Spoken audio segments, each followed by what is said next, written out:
나이지리아의 한 작은 마당에서 수십 명의 소녀들이 동시에 임신했는데 태아의 아버지는 모두 같은 사람이었습니다. 그녀들은 아이를 출산하면 아이와 함께 사라집니다. 이상한 현상이었지만 현지 경찰은 놀라워하지 않았습니다. 임신한 소녀들과 사라진 아이들 뒤에는 어떤 비밀이 숨겨져 있을까요? 안녕하세요. 미스터리 수사국입니다. 오늘 저희와 같이 사건에 대해 알아봅시다. 2023년 1월 7일 나이아지리 경찰은 리버스주의 한 평범한 주택을 포위했습니다. 그들은 숨을 죽이고 조심스럽게 움직이며 목표 대상이 모두 집안에 있다는 것을 확인하자 즉시 진입했습니다. 잠시 동안 비명과 혼란이 이어진 후 여러 사람들을 방에서 끌고 나왔습니다. 그 중에는 7살 소년과 40대 중반의 중년 남성이 있었고 나머지 10명은 18세에서 25세 여성이었습니다. 놀랍게도 그녀들은 모두 임신 중이었는데요. 대부분 아이들의 아버지는 함께 체포된 2명의 남성이었습니다. 소녀들이 왜 동시에 임신을 했고 왜 같은 남자의 아이를 낳게 되었을까요? 사실 나이지리아 경찰은 처음으로 이 작고 평범한 주택을 수사한 게 아니었습니다. 나이지리아에서는 이와 같은 소규모의 아기 생산 공장이 있었는데 소녀들은 전부 공장에서 아이를 낳는 도구였을 뿐이고 남성은 아이들의 아버지였습니다. 그렇다면 소녀들은 왜 출산 도구로 전락했을까요? 그리고 그들의 아이들은 어떤 운명을 맞이하게 될까요? 조사 결과 경찰은 소녀 중 한 명인 기프트의 이야기를 알게 되었습니다. 부모님을 잃고 동생과 함께 살아온 기프트는 사랑하는 남자를 만나게 되었습니다. 사랑을 받지 못하고 불안했던 기프트는 남자의 달콤한 말에 쉽게 빠져들었는데요. 두 사람의 관계는 급속도로 발전하여 기프트는 결국 임신하게 되었습니다. 기프트는 기쁜 마음으로 남자친구에게 이 소식을 전하며 본인이 드디어 자신만의 가정을 꾸릴 수 있다고 생각했습니다. 하지만 평소에 기프트에게 다정했던 남자친구는 갑자기 돌변해서 기프트에게 아이를 지우고 헤어지자고 요구했습니다. 기프트는 종교적인 신념 때문에 아이를 지울 수 없었는데요. 남자친구가 책임을 지지 않겠다고 하여 기프트는 혼자서 아이와 동생을 어떻게 감당해야 할지 몰라 매일 눈물만 흘리게 되었습니다. 그러다 친구가 보다 못해 그녀에게 공경에서 벗어날 방법을 알려주었습니다. 기프트의 친구는 그녀에게 한 여성을 소개해 주었는데요. 여성은 기프트를 돌봐주겠다며 아이를 낳으면 아이의 양육 문제도 해결해주고 돈도 주겠다고 약속했습니다. 그리고 남자아이를 낳으면 80만 나이라, 여자아이를 낳으면 70만 나이라, 우리 돈으로 약 71만 원을 주겠다고 했습니다. 아무리 순진한 기프트라도 세상에 이런 좋은 일이 있을 리가 없다는 것을 잘 알고 있었습니다. 기프트가 계속해서 질문하자 여성은 드디어 기프트가 임신한 아이 때문에 그녀를 도와주려고 했다고 말했습니다. 기프트에게 짐이었던 아이가 여성에게는 돈이었던 것입니다. 10개월 동안 아이를 품고 아이를 팔아 돈을 번다. 잔인하게 들릴 수 있지만 가난한 기프트에게는 유일한 선택이었습니다. 며칠 동안 고민한 끝에 기프트는 여성에게 연락하여 거래를 수락했습니다. 기프트가 경찰에 의해 주택에서 구출된 후 그녀는 혼자서 뱃속의 아이를 키워야 했습니다. 하지만 기프트는 아마 삶의 무게를 감당할 수 없어 또 다른 아이가 필요한 사람을 찾을 수도 있었습니다. 나이지리아에서는 이런 거래가 아주 흔했는데요. 기프트처럼 스스로 인신매매하는 사람을 찾는 사람도 있으며 강제로 출산 도구로 이용된 소녀들도 많았습니다. 2019년 1월 나이지리아 북부의 작은 도시에서 미리암이라는 16살 소녀가 살고 있었습니다. 며칠 동안 아무것도 먹지 못한 미리암은 평소처럼 난민촌에서 음식물 쓰레기를 뒤지고 있었습니다. 난민촌에서는 항상 굶어 세상을 떠나는 사람이 있어 생지조차 찾기 힘들었습니다. 하지만 그날 미리암은 그녀의 인생을 바꿀 사람을 만나게 되었는데요. 미리암이 아무것도 얻지 못하고 포기하려고 할 때 화려한 옷을 입은 한 여자가 나타났습니다. 여자는 자신을 키키라고 소개하고 미리암과 대화를 시작했습니다. 키키는 자신이 동부의 에누구시에서 살고 있다고 말했는데요.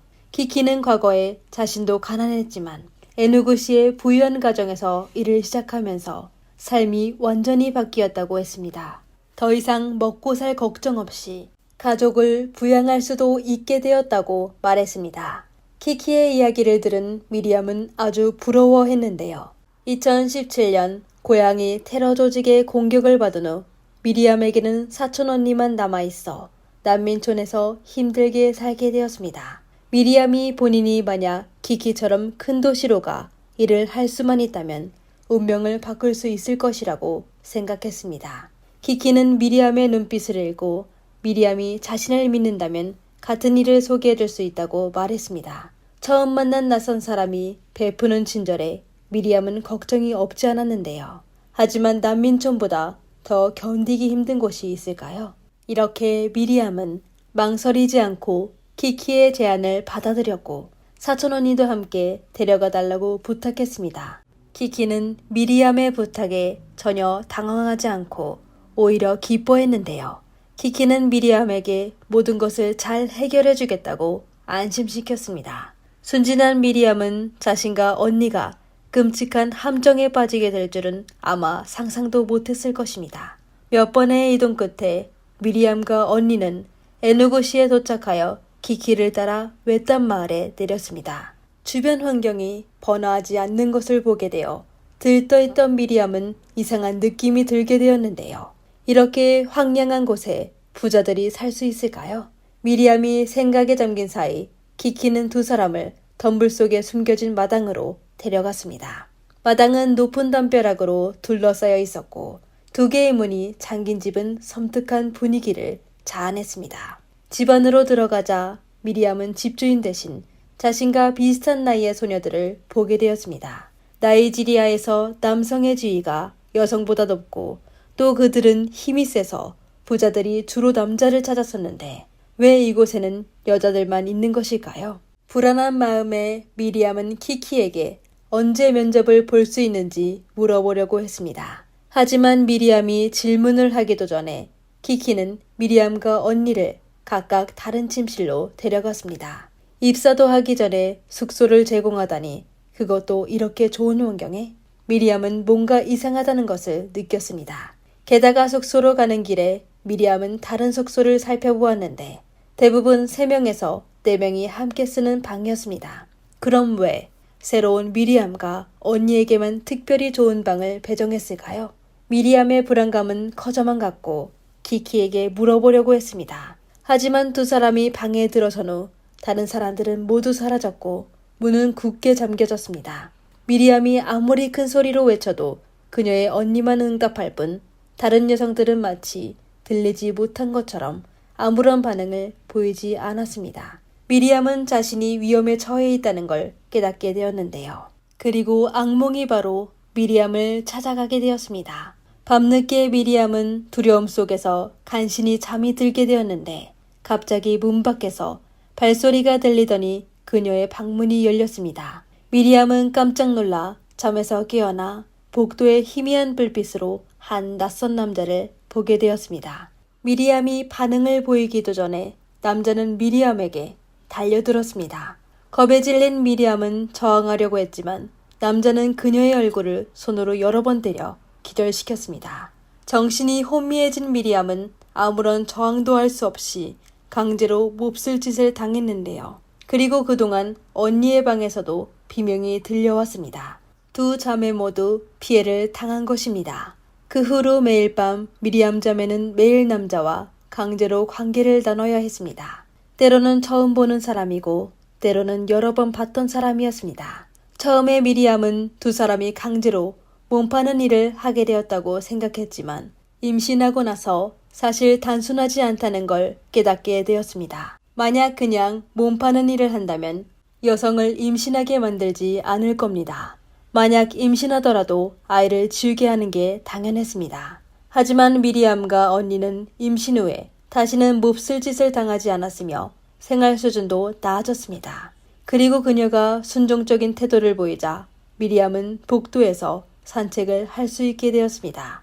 복도로 나온 미리암은 눈앞의 광경에 충격을 받았습니다. 복도에는 모두 배가 불러 나온 여성들이 흩어져 있었는데 사정을 모르는 사람이라면 이곳이 임산부들을 위한 산후조리원이라고 생각하게 될 것입니다. 그제야 미리암은 본인이 몸 파는 일을 하게 된 게 아니라는 걸 알게 되었습니다. 그녀는 난민촌에 있을 때부터 장기와 아기 매매에 대한 이야기를 들었습니다. 설마 자신도 그런 일에 휘말린 것일까요? 미리암과 같은 층에는 언니를 포함하여 15명의 여성이 살고 있었습니다. 그중 일부는 미리암보다 먼저 임신을 했고 이상하게도 출신 예정일이 되면 그 여성들은 철저한 감시를 받았습니다.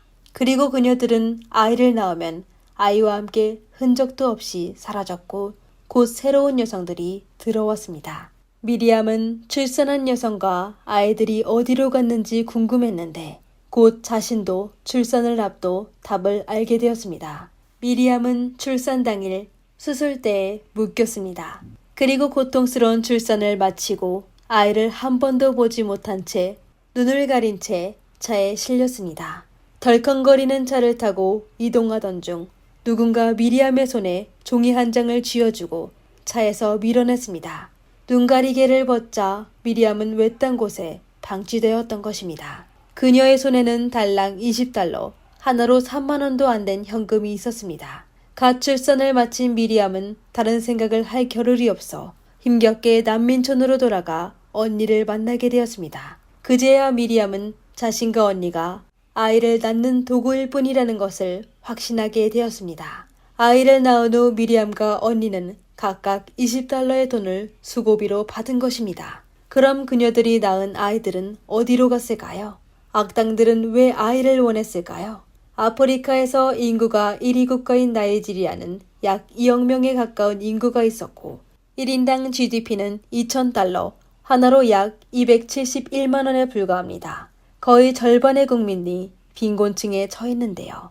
사람들은 생존을 위해 모든 방법을 동원하여 거래를 했는데 대부분의 자원은 부유한 사람들에게 집중되어 있고 가난한 사람들은 더 가난해질 뿐이었습니다. 그러다 팔만한 것이 없어지자 사람들은 인신매매를 시작하게 되었습니다. 유럽의 인신매매는 끊이지 않고 이루어졌습니다. 그들의 인신매매 공급원은 동유럽과 동남아시아 외에 가장 큰 곳이 바로 나이지리아였습니다. 아이 없는 중산층 가정들은 웹을 통해 아이를 주문하여 나이지리아 판매자들은 구매자의 요구에 따라 아기 공장에서 아이를 골라 배송합니다. 빈민가에서 중산층 가정으로 반려간 아이들은 그나마 나은 대우를 받는데요. 하지만 구매자가 없는 아이들은 끔찍한 운명을 맞이하게 됩니다. 어떤 특별한 취향을 가진 구매자들은 아이들을 구매하여 자신의 욕망을 채웁니다. 아프리카의 주술자들은 아이들을 재료로 사용하는 약을 만드는데요.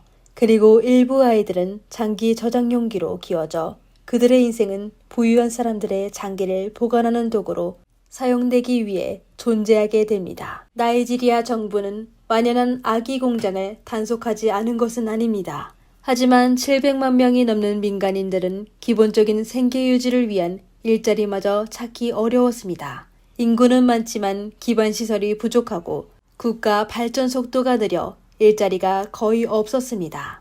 이렇게 일자리를 찾지 못한 여성들은 아기 공장에 의존하여 살아갈 수밖에 없었습니다.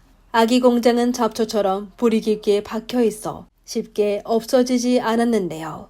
더욱이 아기 공장 소유자들은 매년 정부에 많은 세금을 납부하고 유럽 구매자들도 서비스 요금을 지불하여 이러한 자금은 나이지리아 정부 수입의 중요한 부분이 되었습니다. 나이지리아는 풍부한 자원을 보유하고 있지만 대부분의 자원은 지역 부족장들이 소유하고 있어 정부는 소수의 자원만을 소유하여 국가 전체의 지출을 감당하기에는 턱도 없이 부족했습니다. 지역 부족장들은 각자의 무장 세력을 보유하고 있었고 정부의 세금 징수에 대해서는 능글맞게 대처했습니다. 통계에 따르면 나이지리아 정부가 지역에서 징수한 세금은 가장 좋았을 때에도 60%에 불과했습니다. 따라서 아기 공장의 돈줄이 끊어지면 정부에도 큰 영향을 미치게 되었습니다. 정부는 점차 아기 공장을 단속하는 대신 허용하는 방향으로 바뀌었습니다. 돈을 벌고자 하는 사람들은 원하는 것을 얻었지만 희생당하는 여성들만 고통을 견뎌야 했습니다. 그녀들은 아이를 낳을 때마다 아주 적은 돈을 받아 잠시 동안 생계를 유지한 후 다시 임신하고 아이를 낳아야 했습니다. 끊임없이 아이를 낳는 것은 여성의 몸에 돌이킬 수 없는 피해를 입혔는데요. 그러다 여성들이 더 이상 아이를 가질 수 없게 되면 몸 파는 것 외에 다른 선택의 여지가 없었습니다. 10개월 동안 품고 낳은 친자식을 다음 끼니를 위한 자본으로 삼아야 하는 여성들은 냉혹한 사람이 아니라 살아남기 위해 자신과 아이를 팔아야 했던 것입니다. 따라서 아기 공장이 불이 뽑히지 않는 가장 큰 이유는 바로 빈곤입니다. 만약 하루빨리 빈부격차를 줄이고 빈곤층의 기본적인 생계도 보장하지 못한다면 더 많은 사람이 인간을 상품으로 거래하는 산업이 나타날 것입니다. 그때는 분명 상상도 못할 끔찍한 결과를 맞이하게 될 것입니다.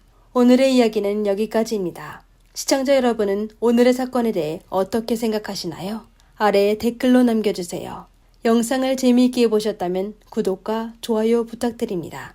지금까지 미스터리 수사국이었습니다. 다음 시간에 만나요.